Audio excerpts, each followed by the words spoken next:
अमीर और गरीब बहू का बारिश में एक कमरा। माया अपने दो बेटे विनोद और किशोर के साथ एक कमरे के घर में रहा करती थी। उसके बड़े बेटे किशोर ने काफी पहले एक गरीब घर की लड़की से लव मैरिज कर ली थी। गरीब घर की होने के कारण माया और उसकी बेटी दिव्या गंगा को कुछ खास पसंद नहीं करते थे। बारिश का मौसम था, झमाझम बारिश हो रही थी। गंगा अपने आप से कहती है, हे भगवान, 2 दिनों से बारिश हो रही है, धूप निकलने का तो नाम ही नहीं ले रही। अब मुझे इस बारिश में ही कपड़े धोने पड़ेंगे। कोई बात नहीं, कपड़े धो लेती हूँ और घर के अंदर ही सुखा लूंगी। और ऐसा सोचकर गंगा गिरते पानी में ही अपने घर के बाहर कपड़े धोने लगती है। बेचारी गंगा कपड़े धोते धोते बारिश में भीग जाती है। फिर वो कपड़े लेकर अंदर आती है। तब उसकी सास कहती है, बहू, तूने सारे कपड़े धो लिए। कपड़े तो धुल गए, लेकिन ये सूखेंगे कैसे? धूप का तो कहीं पता ही नहीं है। हाँ माँ जी, लेकिन कपड़े तो धोकर सुखाना पड़ेगा ना। ऐसा करती हूँ, मैं अपने कमरे में ही रस्सी बांधकर कपड़े सुखा लेती हूँ। ठीक है, जैसा तुझे ठीक लगे। वैसे भी एक कमरे में घर में रह रहकर मैं तो परेशान हो ही गई हूँ। भगवान जाने हमारी गरीबी कब खत्म होगी। ऐसा कहकर माया वहां से चली जाती है। गंगा ने सारे कमरे में रस्सी बांधकर कपड़े फैला दिए। तभी गंगा की नंद दिव्या वहां आती है और ये सब देखकर कहती है, ओहो भाभी, आपने क्या किया? पूरे कमरे में कपड़े फैला रखे। एक ही तो रूम है हमारे घर में, उसमें भी आपने सारे कपड़े फैला दिए। तो मैं क्या करती भला? धूप निकल ही नहीं रही है और कपड़े तो सुखाने ही होंगे। तुम ऐसा करो, तुम बेड पर आराम कर लो, मैं माँ जी के साथ बाहर हॉल में बैठ जाती हूँ। गंगा ऐसा कहकर बाहर चली जाती है। दरअसल उनके घर में पैसों की बहुत कमी थी। दोनों भाई छोटी मोटी नौकरी पर थे और पिताजी रिटायर हो चुके थे। एक ही कमरा होने की वजह से घर में सभी को काफी दिक्कतों का सामना करना पड़ता था। ऐसे ही समय बीत रहा था। एक दिन की बात है, दोपहर में सभी लोग हॉल में बैठे बातें कर रहे थे। तभी अचानक से माया का छोटा बेटा विनोद घर आता है। सभी लोगों ने देखा कि उसके साथ एक सुंदर सी लड़की भी थी जो दुल्हन बनी हुई थी। ये देखकर माया बोली, ये सब क्या है विनोद? कौन है ये लड़की? माँ, ये मेरी पत्नी है। मैंने कोर्ट मैरिज कर ली है। क्या कहा तूने? तूने कोर्ट मैरिज कर ली है? हाय हाय, बड़े भाई की तरह तूने भी नाक कटा दी। बिना पूछे उठा कर ले आया किसी को भी। नहीं माँ, आप मेरी बात तो। मुझे कुछ नहीं सुनना है। मेरे लाड प्यार ने आखिर तुझे भी बिगाड़ ही दिया। माँ, मैं तो आपको हमेशा ही कहती थी कि भैया की जल्दी शादी करवा दो, वरना वो भी बड़े भैया की तरह ही ले आएंगे किसी को बहू बनाकर। लेकिन आप मेरी सुनती कहाँ हो? दिव्या, अब जो हो गया है वो जो हो गया। तुम लोगों को इतनी बातें करने के बजाय नई दुल्हन का स्वागत करना चाहिए। अजी, आप तो चुप ही रहिए। काहे का स्वागत? ये शादी कोई हमारी मर्जी से थोड़ी ना हुई है। सही कहा माँ। दिव्या, अब चुप भी हो जा। जा जल्दी से आरती की थाली ले आ। नई बहू का स्वागत करना हमारी जिम्मेदारी है। अब दिव्या घर के अंदर जाती है और आरती की थाली सजाकर ले आती है। इसके बाद विनोद अपनी पत्नी के चेहरे से घूंघट उठाता है तो उसे देखकर सभी लोग चौंक जाते हैं। दिव्या कहती है, अरे ये तो मिस्टर सिद्धार्थ कपूर की बेटी जानवी कपूर है ना? माँ, सिद्धार्थ कपूर को शहर में कौन नहीं जानता? वो हमारे शहर के सबसे बड़े बिजनेसमैन है। उनकी फोटो तो आए दिन अखबारों में छपती रहती है, और उनकी बेटी जानवी की भी। बताओ ना भैया, क्या ये जानवी कपूर है? हाँ दिव्या, मैं कब से यही बताने की कोशिश कर रहा हूँ, लेकिन तुम लोग मेरी सुनते ही नहीं। ये मिस्टर सिद्धार्थ कपूर की बेटी जानवी कपूर है। हम दोनों शादी करना चाहते थे, लेकिन जानवी के पिताजी रेडी नहीं थे, इसीलिए हमने लव मैरिज कर ली। अरे बेटा, कोई बात नहीं। तुझे इतनी अच्छी दुल्हन मिली है, इस बात के आगे तो सारी बातें फीकी। बेटा दिव्या, जल्दी से भाभी की आरती उतारो। हाँ माँ, अभी उतारती हूँ। दिव्या ने जल्दी से जानवी की आरती उतारी और फिर उसे सोफे पर बिठा दिया। तब माया बोली, जानवी, इनसे मिलो, ये तुम्हारी जेठानी है गंगा। गंगा, जल्दी से अपनी नई देवरानी के लिए कुछ खाने को ले आओ, भूखी होगी बेचारी। हाँ माँ, देवरानी जी, मैं आपके लिए गर्मा गर्म चाय और पकौड़े बनाकर लाती हूँ। गंगा सबके लिए गर्मा गर्म चाय और गर्मा गर्म पकौड़े बनाती है। सभी लोग साथ में बैठकर खाते हैं। अगले दिन जानवी सुबह उठकर नहा धोकर तैयार होती है और किचन में जाती है। वो किचन को ध्यान से देखती है और अपने आप से कहती है, ओहो, मेरी पहली रसोई में मैं इस तरह के किचन में खाना बनाऊं। यहाँ तो चीजों का कुछ अता पता ही नहीं है, और कितना छोटा है ये किचन, पर खाना तो मुझे बनाना ही पड़ेगा। तभी वहां पर माया आ जाती है और कहती है, अरे जानवी बेटा, तू यहाँ क्या कर रही है और गंगा कहाँ है? माँ, वो आज मेरी पहली रसोई थी ना, तो मैंने सोचा सबके लिए कुछ मीठा बना लूं और साथ में कुछ खाने को। अरे बहू, तुझे ये सब करने की जरूरत नहीं है। ये सब करने के लिए बड़ी बहू है ना, तू तो बस चम्मच चला देना। दिव्या, अरे ओ दिव्या, जल्दी से अपनी भाभी को बुला कर ले आ। फिर दिव्या गंगा को बुलाकर लाती है और कहती है, ला दिया मैंने बुलाकर माँ। बड़ी भाभी कमरे में आराम कर रही थी। क्यों गंगा, तुझे बस आराम करने की ही पड़ी रहती है, कुछ काम धाम भी तो कर लिया कर। नहीं नहीं माँ जी, मैंने सोचा था कि आज देवरानी जी की पहली रसोई है तो खाना वो बनाएंगी, इसलिए मैं अपने कमरे की सफाई करने लगी थी। तो क्या हो गया, अगर जानवी बहू की पहली रसोई है, खाना तो तू ही बनाएगी। जानवी बहू बस चम्मच चला देगी, समझी ना। अब जल्दी कर, सबके लिए खाना बना ले और कुछ मीठा भी बना लेना। चलो जानवी बहू, हम सामने बैठकर टीवी देखते हैं, कोई अच्छा सा सीरियल आ रहा होगा। अपनी सास का ये व्यवहार देखकर जानवी अपने मन में सोचती है, अच्छा तो यहाँ ऐसा होता है, ये लोग तो इंसान की नहीं बल्कि पैसों की इज्जत करते हैं। अगर ऐसा है तो मेरे लिए तो बहुत अच्छा है। मैं तो अपने पैसे के दम पर यहाँ पर सब पर राज करूंगी। मुझे बहू बनकर रहने की क्या जरूरत है, भला वैसे भी लव मैरिज करके आई हूँ, मेरा पति तो हमेशा ही मेरे पक्ष में रहेगा। इस तरह माया जानवी को लेकर वहां से चली जाती है और गंगा किचन में खाना बनाने लगती है।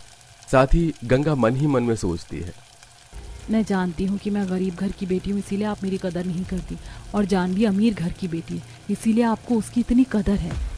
रात होती है तब माया कहती है, देख गंगा बहू, अभी तक मैं और दिव्या, विनोद और तेरे पिताजी हॉल में सोते थे और तुझे और किशोर को हमने कमरा दे रखा था, लेकिन अब नई बहू आ गई है और घर में एक ही कमरा है, तो तुम चारों को इस एक कमरे में एडजस्ट करना पड़ेगा। हाँ माँ जी, मैं जानती हूँ, ठीक है हम कर लेंगे। अब रात होती है, गंगा पहले से ही कमरे में है।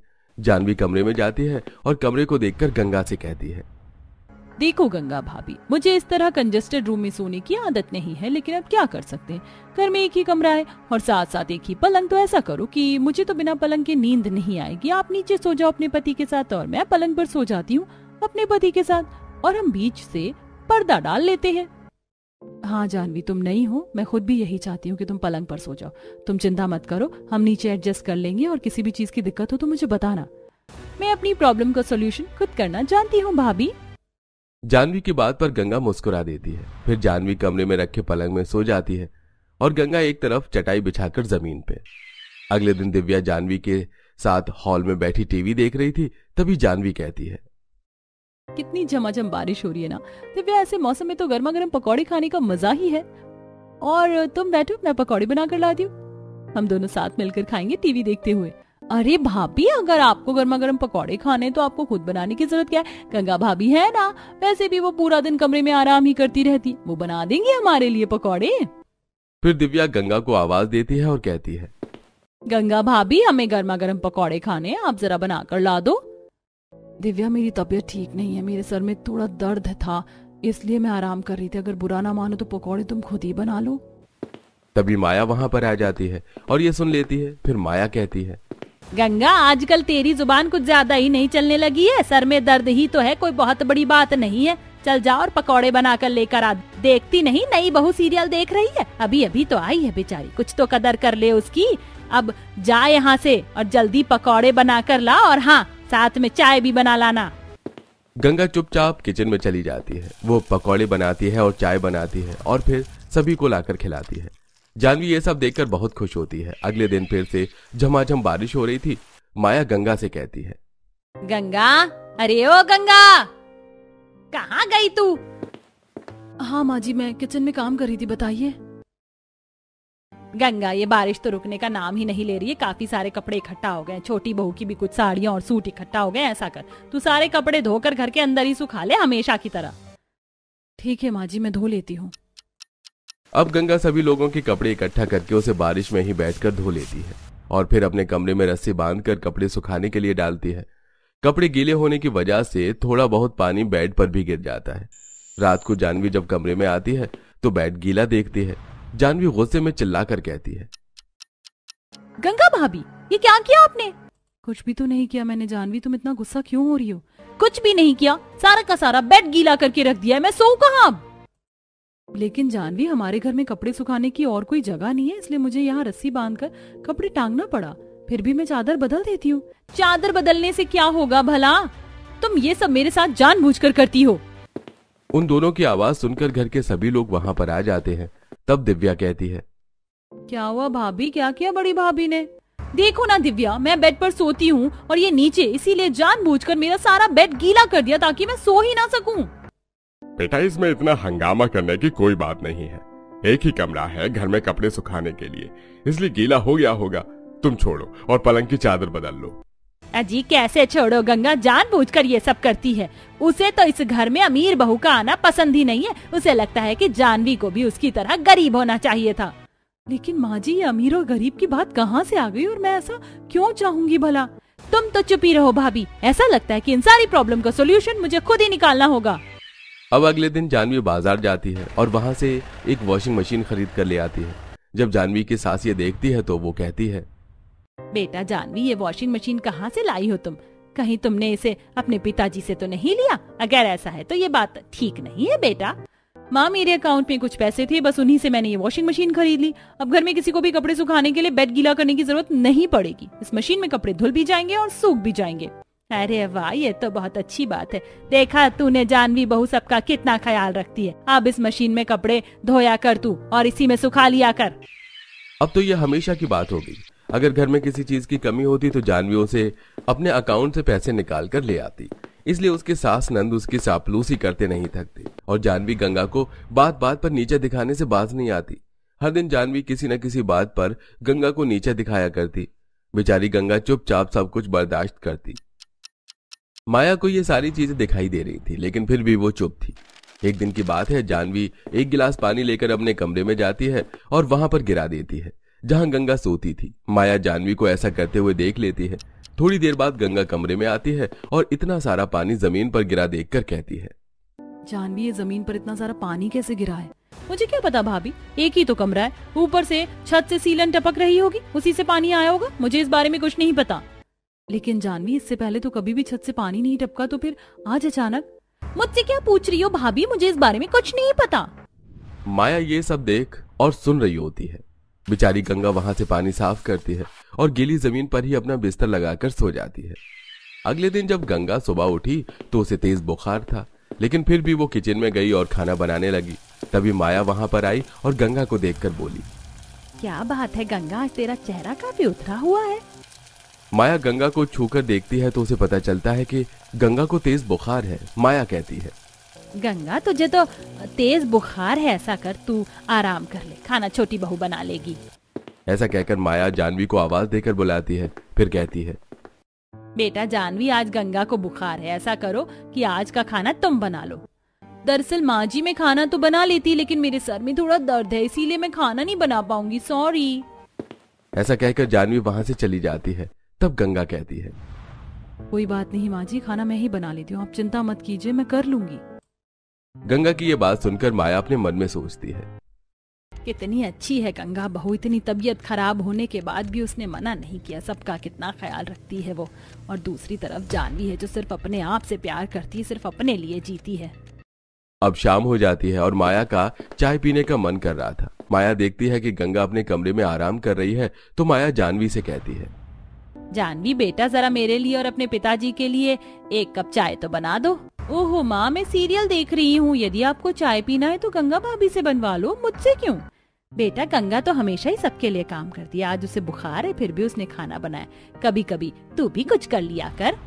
क्या बात है माँ जी, आप भी मौसम की तरह रंग बदल रही हो। अभी तक तो आपको मैं ही अच्छी लगती थी। जब आपको अपने घर में वॉशिंग मशीन और जरूरत की बाकी चीजें चाहिए तब तो आप मेरी ही तरफदारी करती थी, लेकिन अब आपका काम निकल गया है तो आपको बड़ी बहू अच्छी लगने लगी। ये तू क्या कह रही है जानवी बहू? मेरे लिए दोनों बहुएं एक बराबर हैं और आज के बाद मैं दोनों से एक जैसा ही बर्ताव करूंगी।